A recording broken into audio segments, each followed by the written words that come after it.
When I was 4 years old, I discovered something about myself. I do not like rules. One of the rules that I ran up against quite a few times, which sent me to bed without my supper, which is not good for a budding foodie, is this. You must go to your room when the adults want peace and quiet. The other one was, you are going to speak when you are spoken to. Didn't they know that they had a budding gifted talker on their hands? A budding storyteller. I was not going to suffer in silence. I had to find a way around the rule. That's where Henry comes in. I could not just go to my room and not talk to anybody, so I created an imaginary friend to talk to. His name was Henry. He was always there for me. And let me tell you, we passed out exhausted some nights, me from talking and him from listening. But Henry saved my little 4-year-old soul. And there's something I want you to know about Henry. He was a chicken. I'm not kidding, that's the truth. Speaking of suffering, the world and his wife, including people in this room, suffer needlessly when it comes to health for 3 reasons. Number one, they have limited or no access to the truth about what it takes to be healthy. Number two, we have a stubborn need to be right. And that shows up in our minds being closed to new information, like this, that you, not your genes, are responsible for most of what ails you. Want proof? It's all in my book. Your genes do not determine the size of your genes. Number three, we are lazy.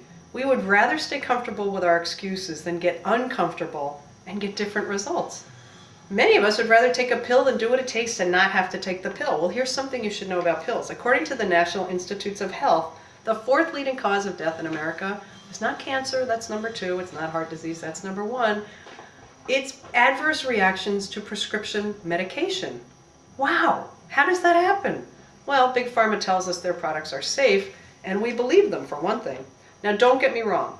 I'm a big fan of drugs, and sadly, there are pictures from the 80s to prove that. No, really. I've had my share of tick bites and cat bites and stitches and surgeries, and not once, when they were offering me an antibiotic or a pain medication, did I say, oh no thanks, I'll pass. But prescription pad medication is out of control. 85% of the diseases that people suffer today are not prevented or cured by drugs. They're prevented and cured bite by bite and habit by habit. Doing the small things it takes every single day.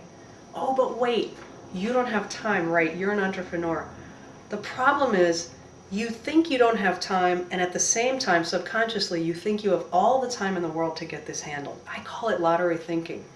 You sit there and you think, what she's talking about, that's not going to happen to me. Stress-related symptoms, nah, I'm fine, I'm good, I got this handled. In the 5 minutes that I'll be on stage, 4 women in America will die of heart disease, according to the American Heart Association. It's time to find the time. Now look, I'm as lazy as the next person. I didn't come with a super motivation gene. Not only am I not more motivated than you, I do this for a living, and some days I wake up and I just know it's gonna be a chicken wing kind of day. I'm sorry, Henry.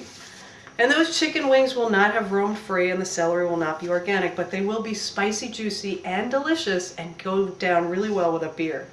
Of course, I'm a coach. Before I indulge, I have to ask myself, Greg, what deeper need are you trying to feed with these unhealthy bits of bird and beer?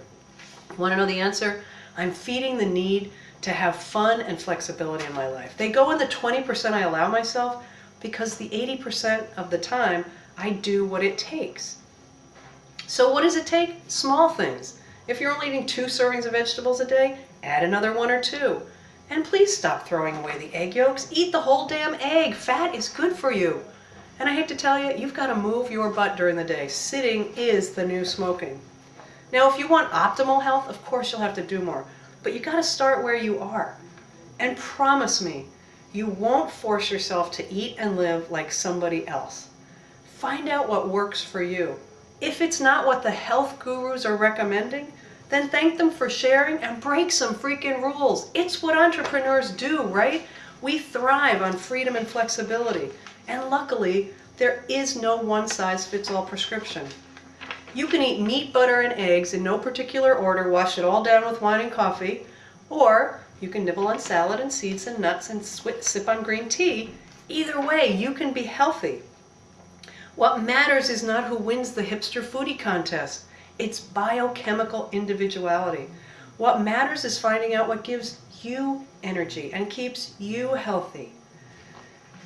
If you want the truth and you want to figure out what works for you, come to the back table and let's have a conversation. I think I can help.